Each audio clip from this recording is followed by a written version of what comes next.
And one. Good evening, everybody, and welcome into another edition of the Overtime Podcast with Sparksy and Jared. Mike Sparks here, and welcome in Jared Moore.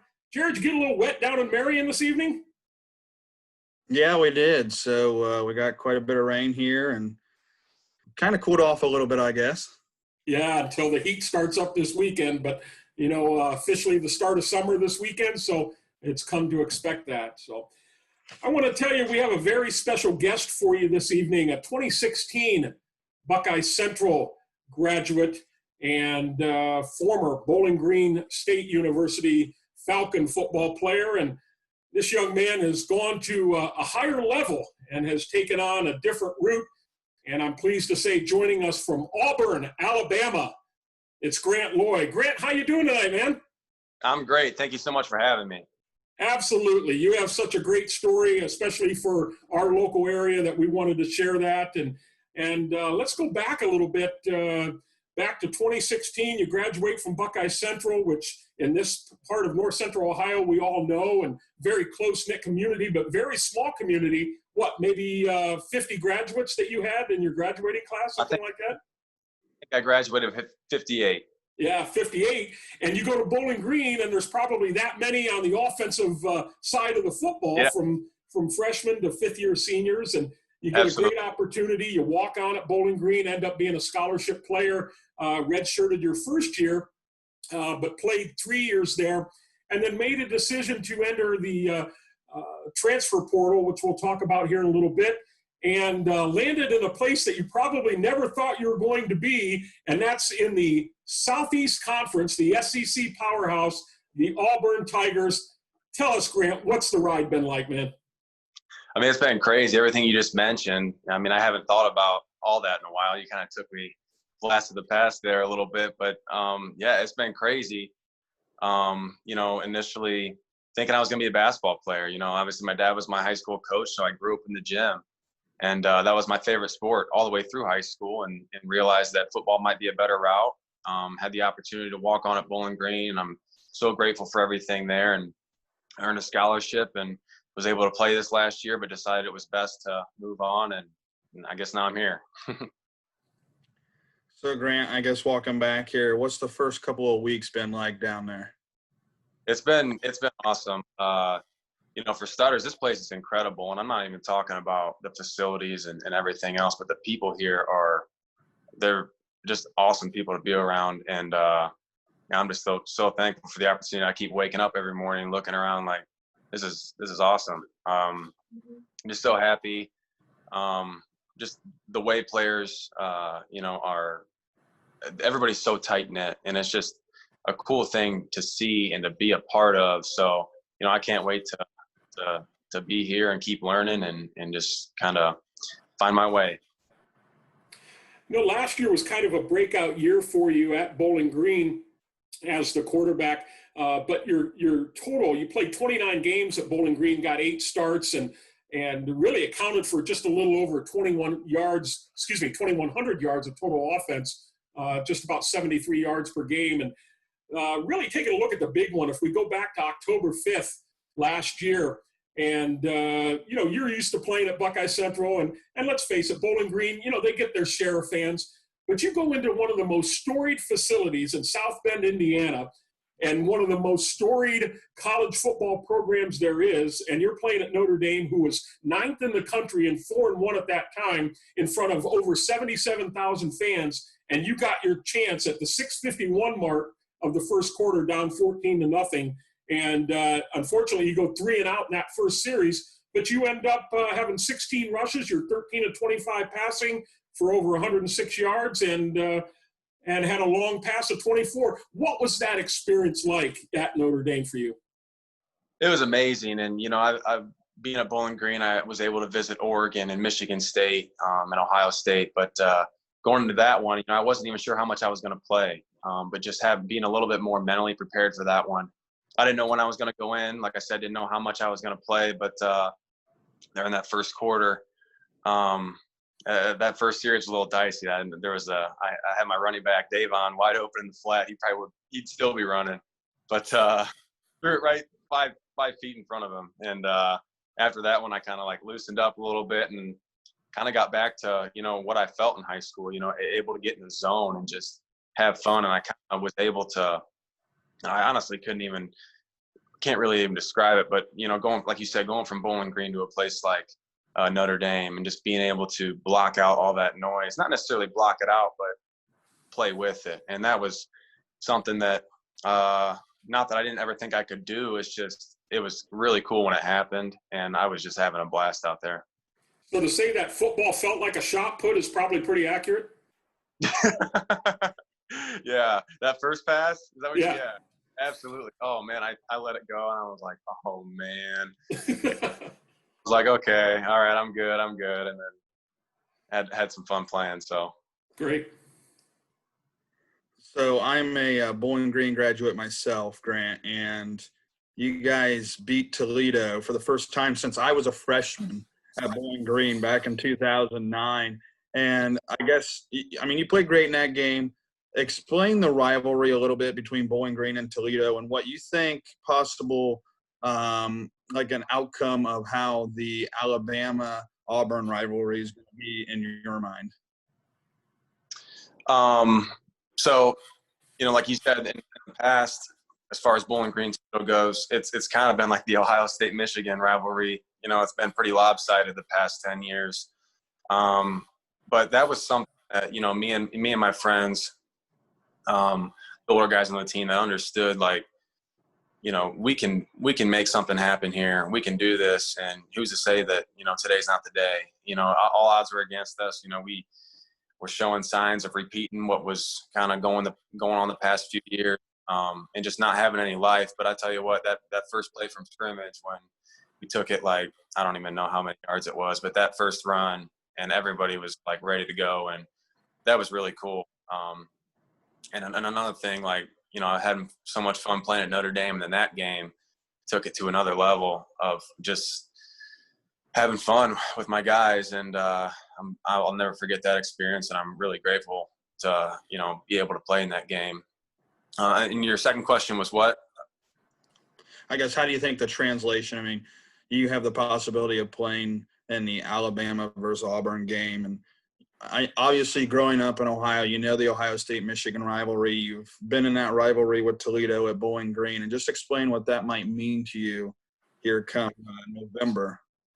Yeah, that's going to be unbelievable. And like you said, grew up an Ohio State fan, understanding, what that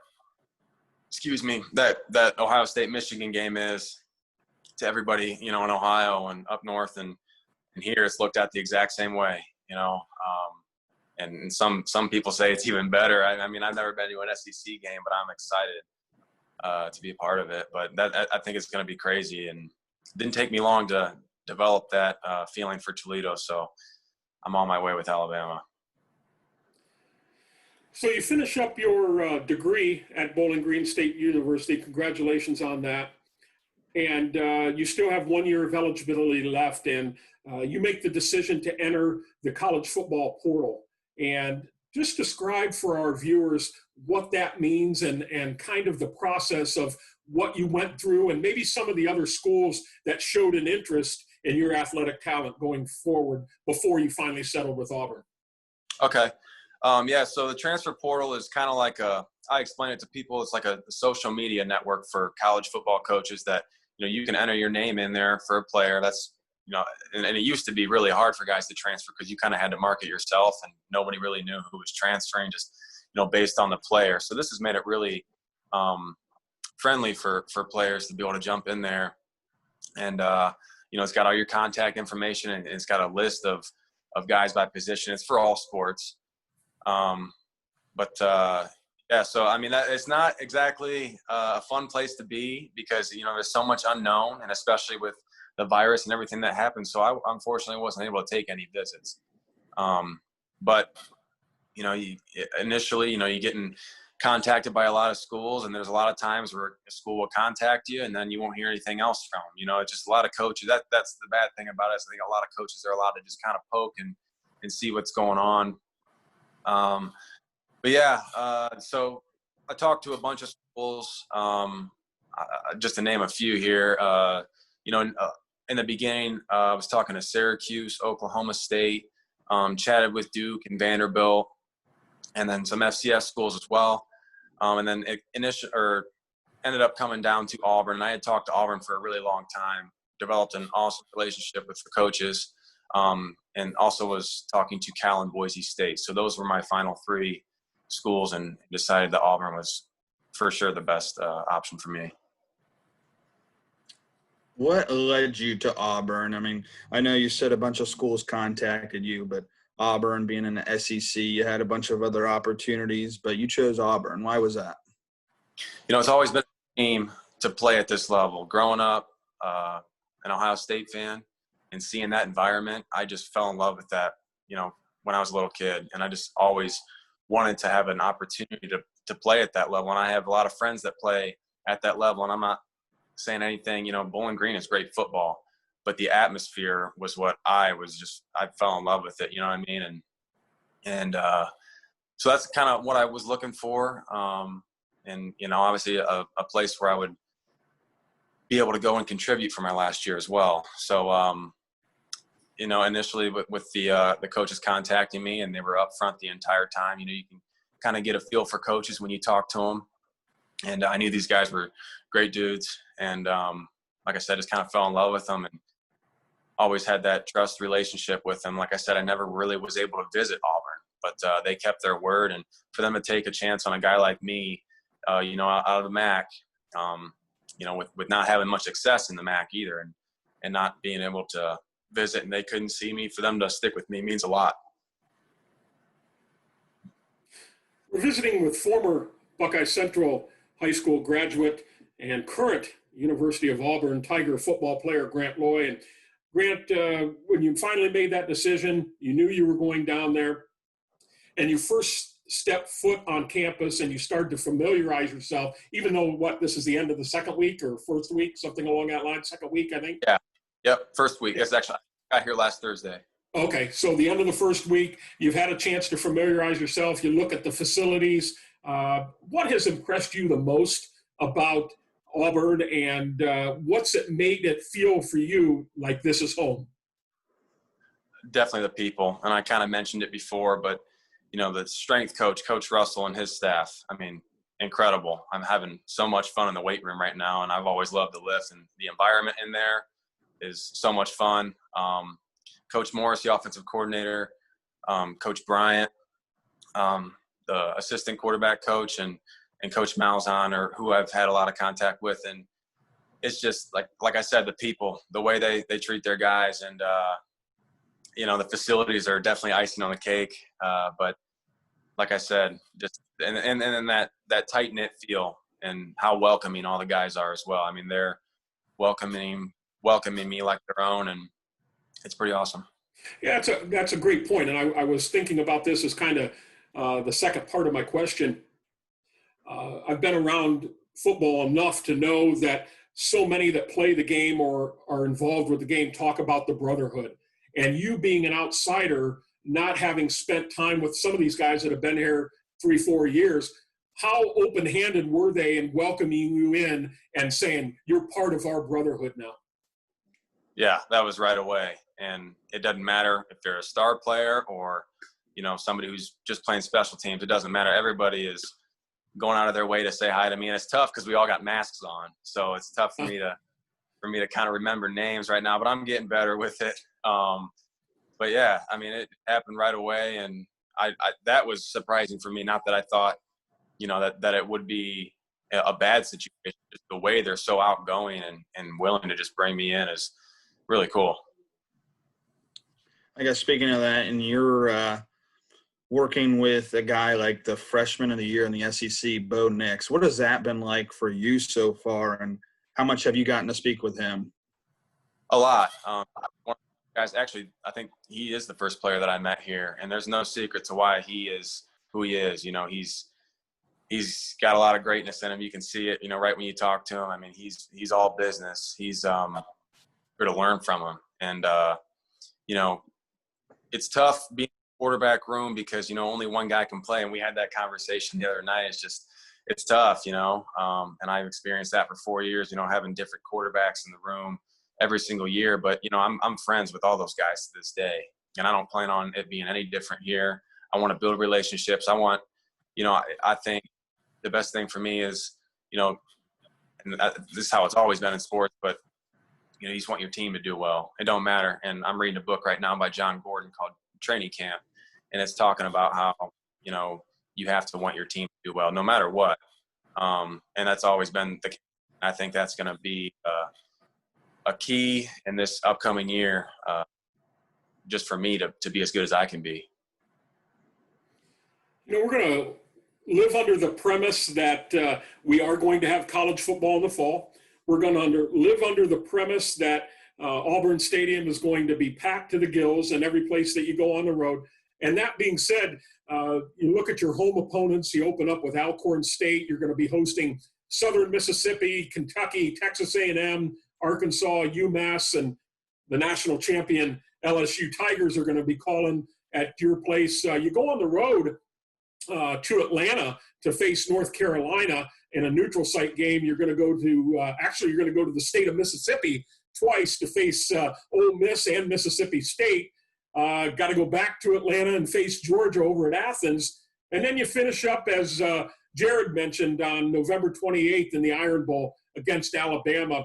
And I know you would take every one of those games seriously, but is it then kind of surreal to say what you're going to feel like when you look across and you see those historic Alabama uniforms and there's Nick Saban just a few yards away from you on the opposing sideline? It's going to be unbelievable. It's unbelievable having Coach Malzahn, being my head coach. It's awesome. And like, I'm trying not to, sit here and being all over it, but just kind of own it and, follow the lead of everybody else and just, act like I've been here before, even though it's just my first week. So I think that will slowly become more and more normal. But like you said, those other coaches in the SEC, they're guys that I grew up watching. So it'll be pretty crazy. Is the attitude right now that we will have college football? Is that kind of the mindset with the program and what you've heard from others, that it is going to go forward as scheduled? Now, whether there's fans or not, is that kind of the thought process right now? Absolutely. I don't know too many details, but, we're not acting any different, and I'm not hearing anything different. How many fans, if they're going to be fans, no idea, but that's definitely the attitude. Have you thought of what it might be like to play like in front of 0 fans? Yeah. It would be unfortunate, especially having 1 year here and that being a big thing of what I'm looking forward to. But it won't be a foreign to me, I don't think. There wasn't a whole lot of people at the Bowling Green games a lot. There was some, but then in high school too. So it'll be more difficult for all these guys who are used to playing in front of 100,000 every week. I'd say you get used to Bowling Green, where it's like 25 degrees and the wind's blowing 90 miles an hour at the end of November against Buffalo or somebody like that. So definitely I could see that as well. So yeah. So you're going into your last year. It's your last hurrah before, from a college standpoint. Of course, we don't know what holds for you down the future, but what's kind of your dream? If you could write it right now and say, this is really what I would want my final season of college football to be, what would that be for Grant Loy?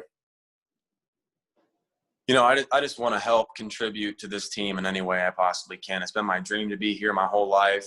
And now that I'm sitting here, there's no time to waste. And I want to build relationships with all these guys in the short time that I have here. And I want to build great relationships with my coaches too. And anything that comes with that along the way, great. But like I said, I just want this team to have success. I want to be a part of that. I want to see what that's like. And I'm really grateful for that. And, after that, like you said, not sure. My dream is to play at the next level. So, we'll worry about what's happening right now, though. From a football standpoint, you go back and your dad was a basketball coach, but any coach, knows football, that knows that it comes down to blocking and tackling.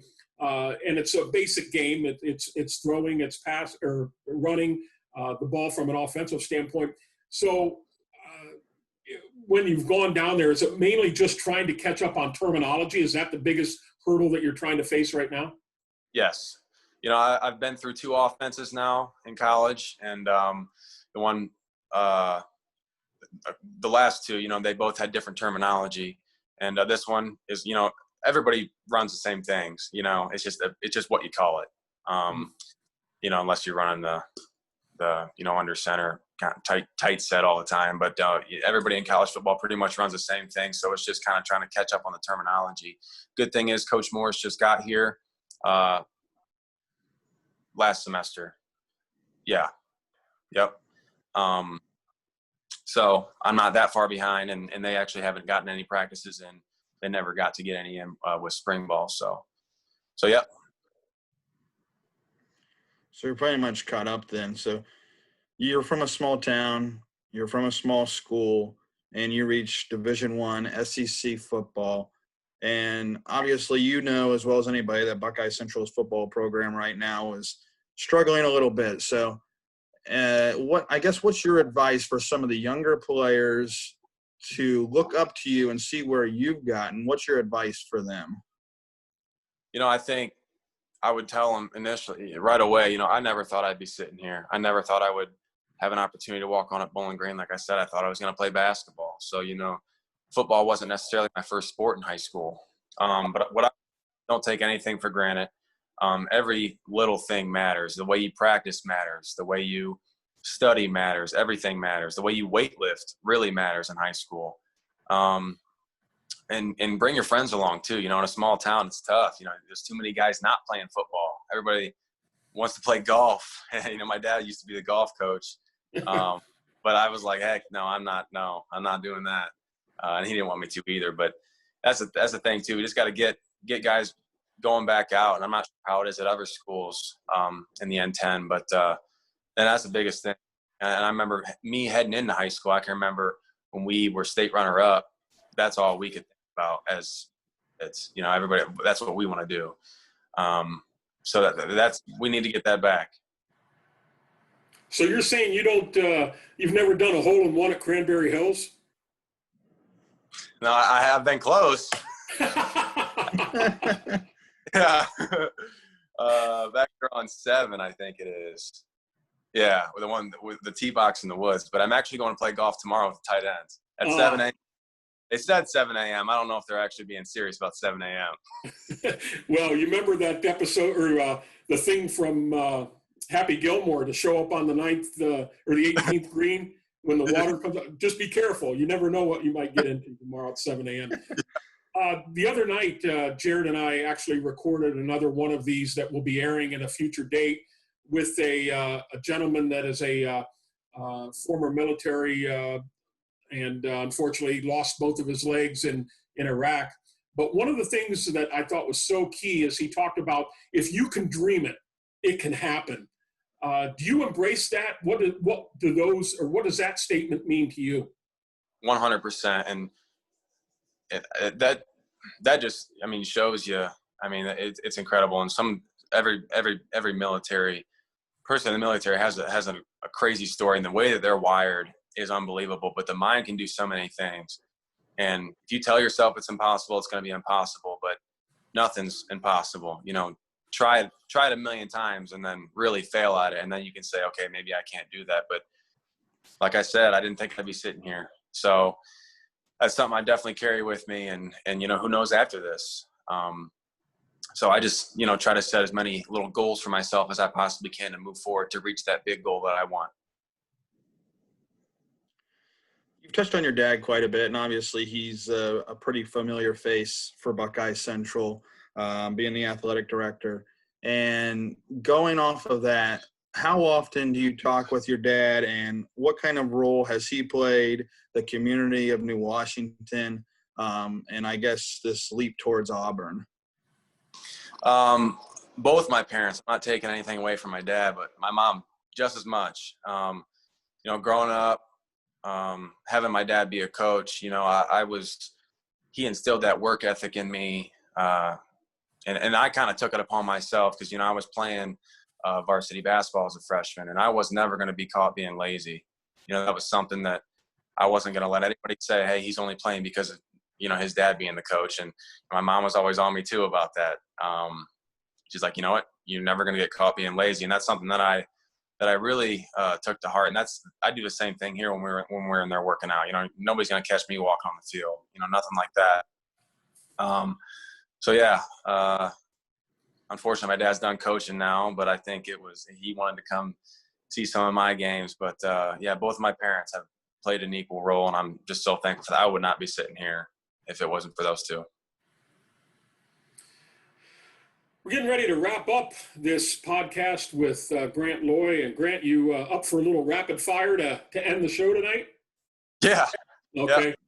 So I talked about the games that you had coming up, and be it at home or be it on the road. Maybe you haven't thought about it yet, but what SEC game are you most looking forward to? Definitely the Iron Bowl. Not taking any of those games before that for granted, but the Iron Bowl is just something that I cannot wait to experience. And early on, you have been down there for a week now, you said. What is your favorite Southern food? Well, I have eaten out 3 times, and that was just over the weekend. They feed us all the time here in the Wellness Kitchen, but there's this restaurant called Baumhauer's. I love traditional wings. I'm not a huge boneless guy. So I've had I've had Voodoo, Baumhauer's, and there was one other one, but they were all pretty good. So I know you're trying to cram for probably watching film, in the playbook, things like that. But if you get some downtime, what are you binge watching on Netflix right now? Right now, I'm not watching anything, but during quarantine, I watched Ozark and what's the Outer Banks. But Ozark's my new favorite show of all time. Okay. I'll stick with a food question. So obviously, I went to Bowling Green. What was your favorite food in Bowling Green? Well, I probably went to Chipotle over 300 times. That's just because it's convenient. I really like Easy Street. That's a cool little restaurant, but Beckett's is really good too. So I don't know if I could pick between those two. I love Beckett's. No Campus Poly Eyes in there? I go there sometimes, but man, those lock me up. Can't move for a week. I had gotten those. We had our last basketball broadcast in Bowling Green at the Stroh Center back in March, right before the coronavirus and everything went out. And I had gotten those, and I was thinking about not getting them because it was like 11 o'clock at night, and we were going back. And I had thought about not getting them, and I'm glad I did, because the next when we were going to go back, they canceled the game. So glad that I got them then. So help me to understand and help the rest of the people watching that may not know. You're the Auburn Tigers, but what's the reference to War Eagle? I'm still learning. War Eagle. I mean, they let the eagle fly for every home game. I gotta find the history behind that. I just know everything's War Eagle here. It's kind of like I compare it to, when people back home say OH, IO. Oh, right. Yeah. It says War Eagle, you got to say it back. So. Okay. All right.